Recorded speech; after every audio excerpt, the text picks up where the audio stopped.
Okay, Houston, we've had a problem here. This is Houston. Say again, please. Houston, we've had a problem. Hey Houston, we're talking about the external processes that change the face of the Earth. First up, we want to talk about the concept of weathering.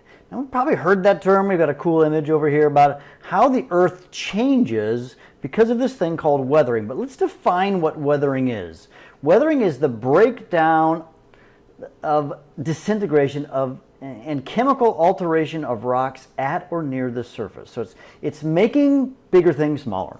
I guess that's the key thing I want you to understand.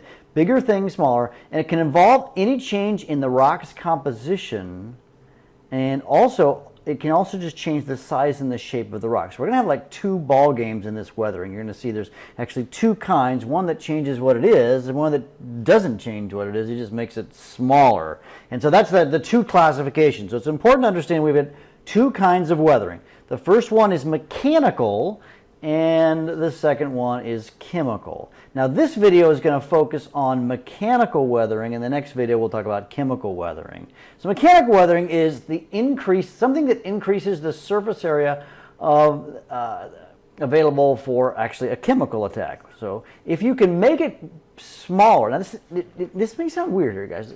You're increasing the surface area by breaking it down. Does that make sense?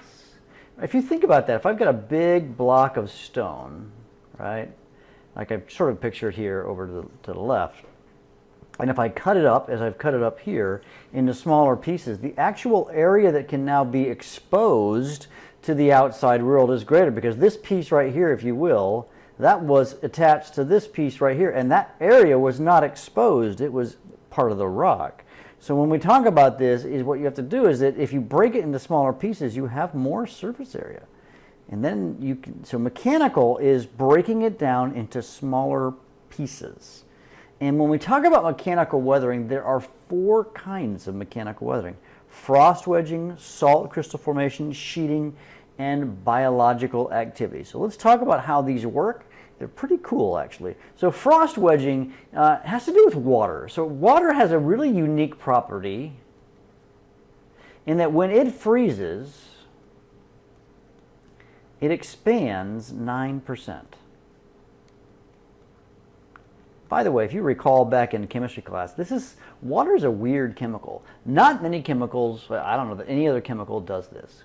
Most of the time, when a solid freezes, of the same chemical, it gets more dense and it shrinks. But water's weird, is that when water gets into the crack in a joint of a rock, but then it freezes, it pushes out.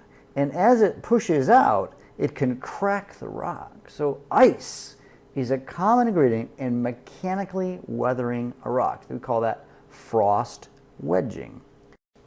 So here's a particular image that we can take a look at. We've got frost wedging. You can see the idea. The water seeps in, and it can break the rock and then send it tumbling down.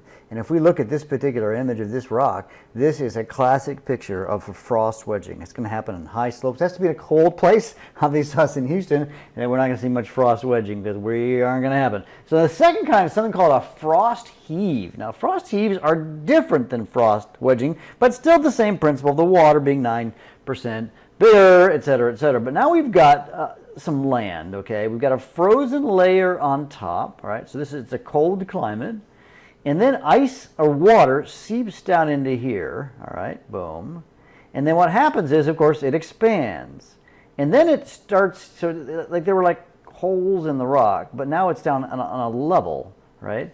And then we got a frozen layer. This is melted water. You got water kind of coming up to the middle. This is unfrozen because, as you call, the deeper you go in the earth, the warmer it gets, right? And what happens is it pushes up on the rocks, the ice, expansion, and it cracks and breaks the rock up. Let's take a look at a couple of videos that show this. It's really awesome. You've got these vertical fibers that have grown. See how this is vertical? So the ice is actually growing, and it's really pushed up bits of the soil by quite a lot. Like you can see how tall these things are. So just in that one little bit, it's lifted the topmost bit of soil by about 1 centimeter. Wasn't that cool? Here's a cool image of what they might look like. Here's the frost wedging, and see how it makes just, oh man, just you can kind of see the ice crystals as you dig down. You find that, and that's what's pushing up on the rock. The third kind is the salt crystal growth.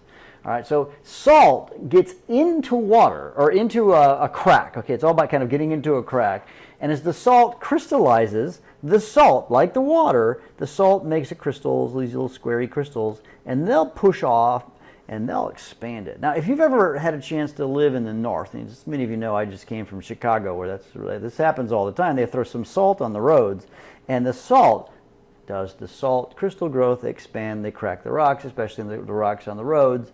It's an interesting thing that happens. And then the last one that I think is most cool maybe is sheeting. So this is a huge piece of granite. Okay, this is one of the most famous pieces of granite, maybe in the whole, I mean definitely in the whole world. This is Half Dome at Yosemite National Park, and it's kind of rounded. And the question is, why is this in this rounded shape? That's a very intriguing. It's because of the concept of sheeting. The idea is that you have a deep, so granite, as you recall, is an igneous rock, which is a plutonic igneous rock. Pluton means it formed under the earth. And there is an uplift. So something is causing the ground to uplift. This has to do with plate tectonics, and we'll talk about that later on. And as it pushes up, okay, and this is at first it was underground, and then it got pushed up, and now it's exposed. But there is this pressure pushing up. And what happens is the rocks at the top, because it makes a dome, they feel great pressure, and then they start popping. And then they actually fall off in sheets, hence the term sheeting. Another classic example, this is Stone Mountain in Georgia, another total example of what that might look like. Or even in Enchanted Rock here in Texas, we see this same thing. Let's take a look at a couple of videos of sheeting actually happening in real life.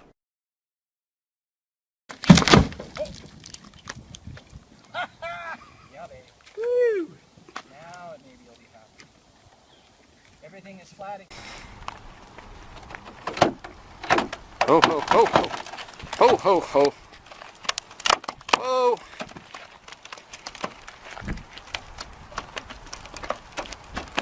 All the way down. This whole seam now is active again. Lots of activity down below. It's still lifting.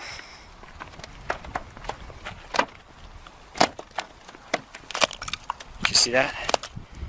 It just popped right up. I felt that one. Little piece flew into the air. Yeah, baby. Wow, that was pretty cool, wasn't it? So you can actually see it and hear it in action. My gosh, that's awesome. And next we want to talk about biologic activity. So this picture says it all. Trees can grow between rocks and other biological things, and they will crack rocks. That's exactly what happened. This probably started as a seed, down here, and he grew up to be this tall tree, and he split that rock in half. It's crazy what can happen. As you can see that another example of one of these right here, or here's like a tailing spawn. So biologic activity could also be us humans. So this is a mining site, and we dug this stuff out of the ground, and we've changed it biologically, we being humans, at a mine, and we've changed the shape of the earth, and we've broken down into smaller pieces. You might also think of ants. Ants dig under the ground, and they break things down into smaller parts. So weathering is caused by creatures, or a burrowing owl in this picture. So humans and other creatures also break it down, whether they're plants or animals or insects or whatever it might be. And here's a classic, the mining. So this is they're exploding right here. There's an explosion as they're putting explosives to break the rock up so they can get access to in the process of mining. So biologic activity plays a role also in that. So remember, there's several ways that we can do mechanical weathering. Remember, mechanical weathering is where you break it down but don't change what it is. In the next segment, we're going to talk about chemical weathering. Houston, we got no problems. See you in class.